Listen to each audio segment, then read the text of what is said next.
some solution that was independent of the bandwidth. So here's what they did. You know, a lot of YouTube videos come in three different resolutions: high resolution, low resolution, and medium resolution. And so what they did, they broke up every video into a bunch of little tiny pieces like mosaics. A pile of high definition video, a pile of the medium, and a pile of the low, like that. And then they developed software that analyzed how your bandwidth was doing. Was it robust? Was it very narrow? And it would feed the appropriate resolution to your computer in real time based on your bandwidth. And so you get a stream, you think you're watching all high definition, but actually it's a mosaic created of a blend. And if it's done properly, you never even notice. You just say, this is great, it's high definition, and my computer isn't freezing. So the YouTube video streaming innovation uses the 3 Bs. So bending is the different video resolutions of the same footage. Breaking is the video stream being broken up into small pieces. And blending is the different video qualities blended together. But you can't see them. So a lot of innovation is like that. The creativity is either hidden for proprietary reasons or for convenience, for ease of use, or over time we just take it for granted. The arts expose the 3 Bs. And by doing that, they do something incredibly important. They externalize internal brain processes. They don't only show us what we're thinking, but they show us how we think. Because human imaginations, no matter what they're doing, bend, break, and blend. So let's start by listening to Ennio Morricone's theme for The Good, the Bad, and the Ugly.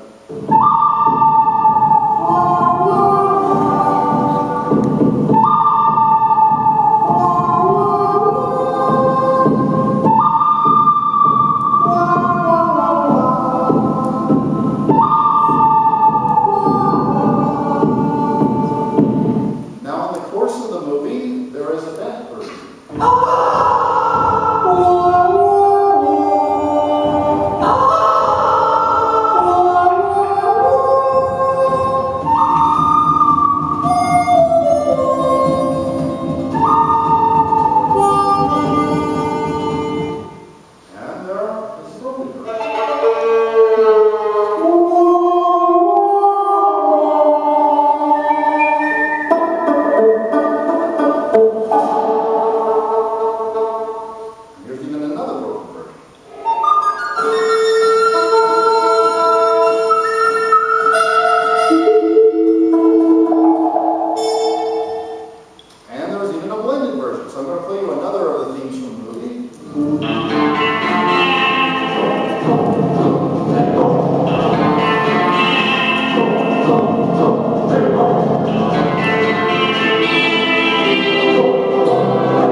See the outer circle. You can't see an outer circle. So the slide is not working all the time. But there's a fuzzy gray circle you can barely make out, unfortunately, right around here. And what happens when you do this is quite extraordinary. If you stare at that red dot and you don't blink, the outer circle disappears. Because since it's not changing, your brain doesn't need to see it anymore. And it actually, you will see it vanish. So, a little disappointed it doesn't work, but it's you can okay. Take the lights down. Similarly, when our brain perceives that a task is repetitive or predictable, it signals to our brain to go ahead and automate. Go ahead and prune neural networks, become more efficient at processing. And that's a phenomenon called repetition suppression. And that's why the way back from somewhere you've never been before feels like it takes a shorter amount of time. Because when you're on the way there, you're very neurally engaged. It takes a lot of concentration. You don't want to get lost. It's dark. You're watching the road. But then you've been there. You know how to get there. So on the way back, your brain has pruned the neural networks. It's devoting a lot less energy to focusing on where you're going. And subjectively, time seems to go by much faster. Repetition suppression is also how lullabies work. So the soothing repetition, exactly the same way, over and over, is what tells our brain it's okay to tune out. So here's a little bit of a lullaby by Johannes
demonstrate this for you with a little lullaby that I wrote for a TEDx talk that I gave last November, where I'm going to bend, break, and blend Brahms' theme. So it'll start with the bend, and then I'll lower my arm when the break happens, and then I'll lower it again when the blend happens, and I blend Rockabye Baby with the Brahms lullaby, and you'll hear the audience laugh when they recognize it.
Cognition, but it's often hidden. And the arts are the clearest way to see the creativity that's inside every single one of us. For thousands of years, they are how we have accessed our inner lives. And no brain scan can yet do what a play of Shakespeare or a piece of Beethoven can do. And then the second thing is by fighting repetition suppression, they keep our brains engaged and help give us a reason to stay connected to each other, stay awake, stay alert. Now I want to take a few minutes just to talk about some of the research I'm involved in, including the work I'm proud to do at CPAM. Music and early language acquisition is something that I'm interested in. And I want to first talk about defining music. So, in the visual art, I think if we said that it was creative play with light and color, we would see from these examples that that would be a very nice way of talking about it. And in sculpture, we said it was creative play with materials and forms, incredible variety of the things that we're looking at on the screen. And music is similarly very diverse across world cultures. And almost every aspect of traditional Western music that we would sort of take as musical bona fides are done in a different way in some culture somewhere in the world. So here's some Japanese classical music.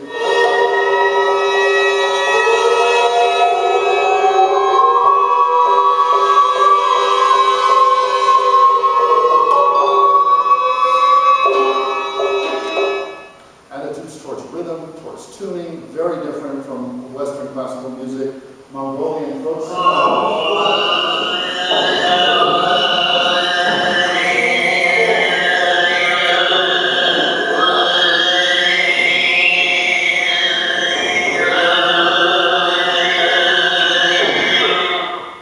Aboriginal didgeridoo, very, very ancient music.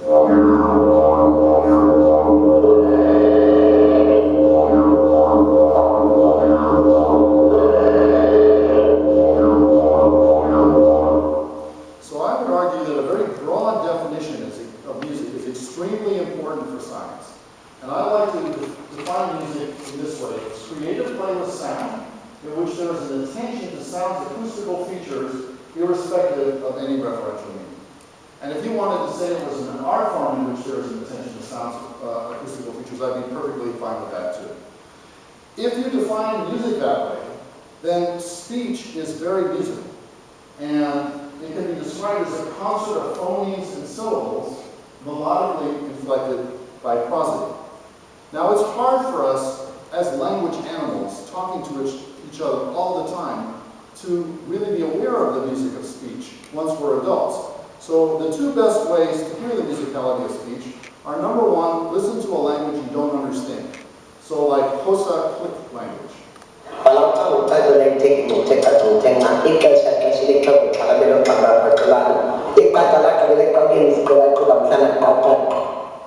And there are the percussiveness of it, the rhythm of it, the sound, you're much more probably aware of it. And the second way is Diana Deutsch's looped speech experiment. So just listen to this for a minute. I'm going to play a minute clip and then I'm going to repeat the beginning and you'll see what happens. The sounds as they appear to you are not only different from those that are really present, but they sometimes behave so strangely as to seem quite impossible.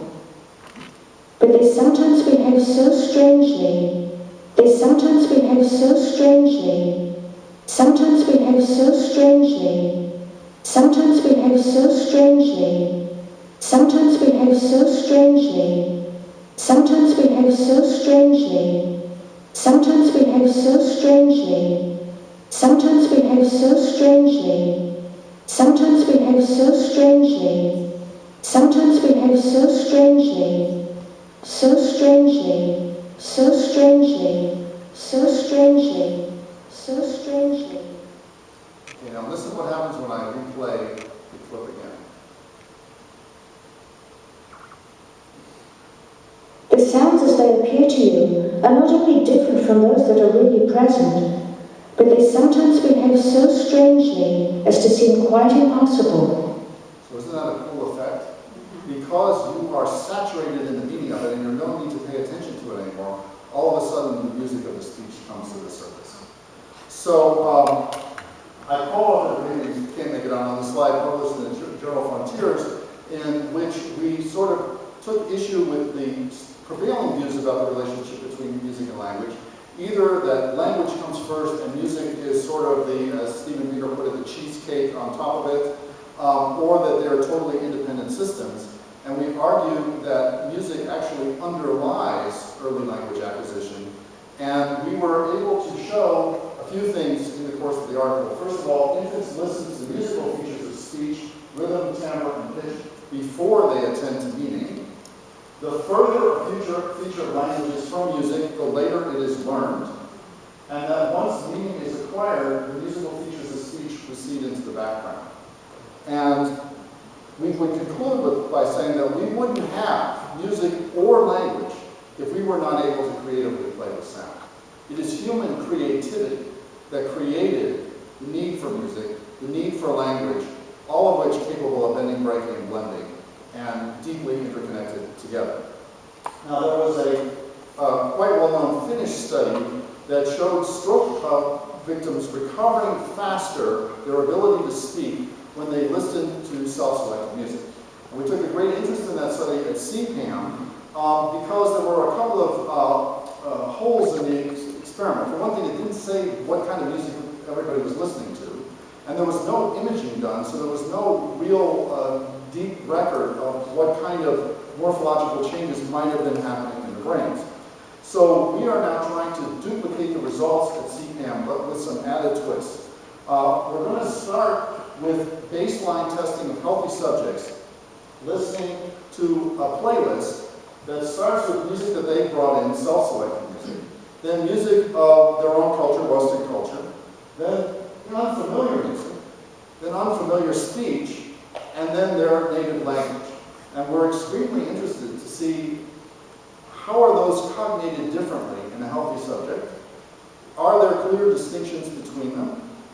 Is, for instance, listening to an unfamiliar language actually really similar to listening to unfamiliar music? And then through understanding, you get more specialized and localized in the way that you're perceiving things. And second, is it correlated among the healthy subjects, or is everybody different? And then, depending on the results, we will then have an interesting topography against which to compare stroke victims, to see when they are at first unable to speak. Is it because language to them is like an unfamiliar music? Or is it that it is actually language, but they just don't have the motor ability to communicate properly? And I think that will give us some quite powerful insights into what's happening. As a preliminary step, we tested whether we could use imaging to tell the difference between music for which the listener felt an emotional engagement and music for which he or she does not. And that's actually Todd's brain. Yeah, that's Todd's brain image in a neuroimaging MRI scanner, fMRI. And the preliminary results, which were very promising, were presented at a big conference in Japan. And with stroke patients, we want to better understand if it's the music itself or the patient's personal connection to it that's helping them recover. We're also interested in seeing if multimodal experience, if for instance they're watching a graphic representation of the score, helps accelerate the healing process. Humans are fundamentally creative, and we create all sorts of things, including music that promotes our health and well-being. And we're trying to better understand some of the parameters and variables that are involved in that. Okay, now I want to talk about two features of creativity and mediated behavior that are different from automated skills. And that's the attitude towards time and error. So in automated tasks, which are geared towards efficiency, time is of the essence. In mediated tasks, time is not of the essence. I mean, if I told you that it took Beethoven, which is true, 10 years to complete his Ninth Symphony, from the time he started the first sketches to the time that it was finished, you wouldn't go, oh, well then I like the one that the guy wrote about big thing a lot better, right? Because it doesn't matter to us how long it took the person to write the music. Under time pressure, your brain will follow the path of least resistance. It will grab at whatever is nearest on the shelf.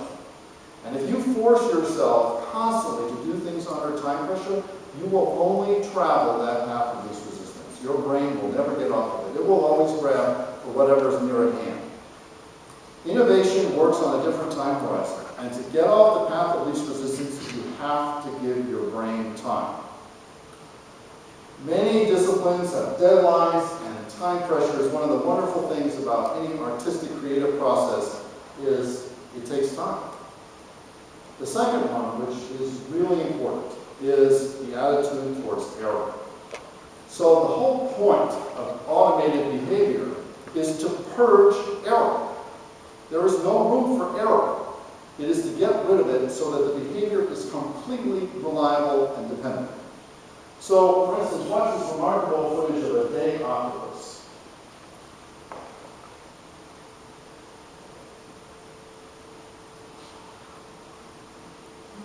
Now that's just awesome. And it's a very creative solution to escaping predators to camouflage itself against the coral. But the octopus itself isn't being created. For one thing, that's an automated response and it takes less than a second. And the second thing, it is designed to be foolproof, because there isn't right or wrong for the octopus, there is right or dead. So the octopus doesn't experiment, it doesn't say, I wonder if blue stripes would look nice.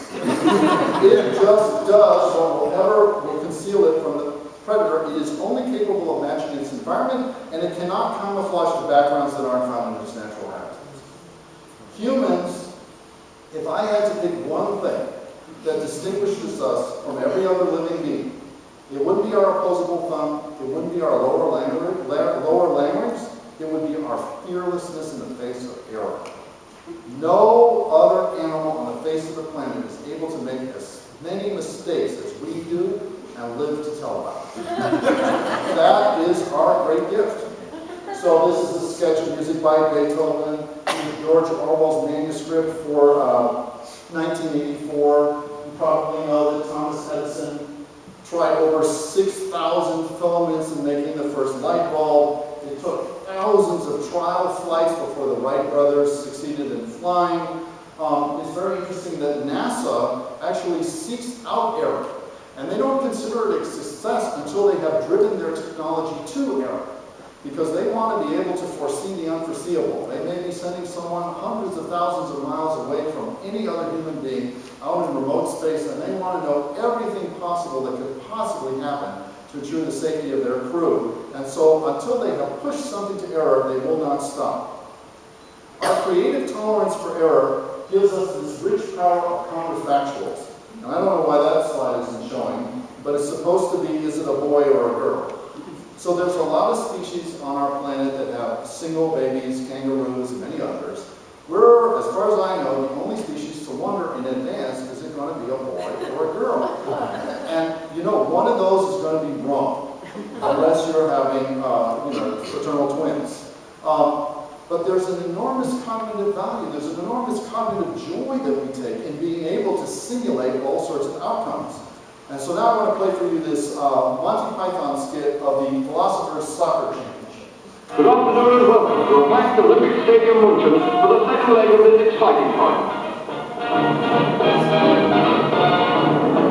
And here come the Germans now, led by their skipper, Nobby Hegel. The Germans playing 4-2-4, Leibniz in goal, back court, Kant, Hegel, Schopenhauer, Schelling, front runners, Schlegel, Wittgenstein, Nietzsche and Heidegger. And here come the Greeks, led out by their veteran centre-half, Heraclitus. Let's look at their team, as is expected, a much more defensive lineup. Plato in goal, Socrates in front runner there, and Aristotle as sweeper. Aristotle very much the man in form. One surprise is the inclusion of Archimedes. Ready for the start of this very exciting final. Referee Mr. Confucius checks this man, and they're off. Nietzsche and Hegel there. Dark comes from the outside, this side there with him. There's Beckler. Schelling, Heidegger coming. Shooting hard. And now it's the Greek test, George. Time is number 6. Aristotle. And Docking for the Haggard and Democratic with him. There's Archimedes. Socrates, there he is, Socrates. Socrates there, very through. Let them all, let them all. So I want to point out that Monty Python skit is filled with errors. I mean, these philosophers were not alive at the same time. They couldn't have possibly played against each other. And no one touches the ball, so it has absolutely nothing to do with soccer. But all of those errors enable Monty Python Python to make a satiric point, to really say in its own way of truth. Were philosophers to play a soccer championship, they would stand around and do nothing. Counterfactuals help us invest in the stock market, buy a house, choose a college, make any decision that involves options or multiple outcomes. We cannot live successfully without the ability to creatively speculate, and we are doing that every single day. Now, the arts are a rich resource for counterfactuals. We didn't make it to Jupiter in 2001, but that's still a very great movie. If you've seen Life of Pi, that's an interesting story about counterfactuals. So the narrator describes a shipwreck. He tells the story in two possible ways. In one version, he's in a lifeboat with a hyena, an orangutan, and a tiger named Richard Parker. And in another, he's with the cook, a sailor, and his mother, and several people are murdered.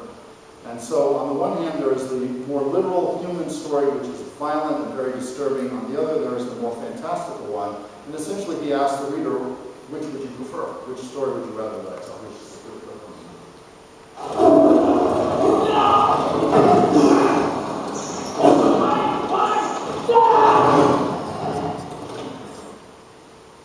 So, automated behavior is geared towards one right answer, and mediated behavior is geared towards multiple solutions.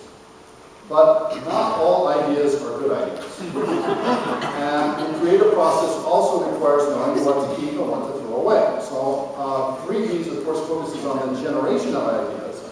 But it really wouldn't be complete talking about creativity if I also don't talk about how you evaluate and edit them. So I call that filtering. And different filters apply in different situations. So, for instance, concision is prized in poetry, computer programming, mathematical proofs. This may be the shortest poem ever written, Fleas by Ogden Nash, Adam. That's the Commodore 64 computer, which is still prized by computer hobbyists. It had only 64K of memory, and yet was able to do an amazing amount of stuff, and people marvel at the programming wizardry to pack so much into such a tiny bit of memory. And of course, mathematical proofs are supposed to be as concise as possible, but concision isn't always a value. Musical royalties are paid by duration, called novelists are paid by length, so there's a situation in which there isn't a reward for being concise. You take something like building an engine at NASA, and they've got a host of filters that they have to integrate with each other. The size, the safety, the durability, the ease of use, the energy efficiency, and the cost. And how you balance and mediate between those filters is a very important part of the technological innovation. Now, Malcolm Gladwell has a very interesting article about how changing the weighting of the filtering criteria can dramatically change the results. So, for instance, Car and Driver magazine rated cars on a host of measures, including styling, fuel economy, handling, and so on. And in the sports car class, the Porsche Cayman S came out #1. But Gladwell looked at this carefully, and he noticed a couple of things. First of all, Car and Driver used the same criteria for all cars, the minivans, the little cars, and everything. And so it only awarded 4% of the total score for exterior style. And he said, you know, who are we fooling? Who buys a sports car only caring 4% about how it looks? So if he adjusted the weightings and gave more points for exterior styling, whoop, now the Lotus is on top. But then he also noticed that there was no measure at all for the price, because Car and Driver readers are all car enthusiasts, so they don't care how much the car costs. Well, most of us care how much the car costs, so if he added some weighting for the car costs into it, whoop, changed it all over again, and everything kept moving. So the assessment is not absolute, it's highly sensitive to changes in filtering weighting. And filtering, as a result, can be very unreliable. This painting by Jackson Pollock sold for $17 million until it turned out not to be by Jackson Pollock. And then its value went down to zero.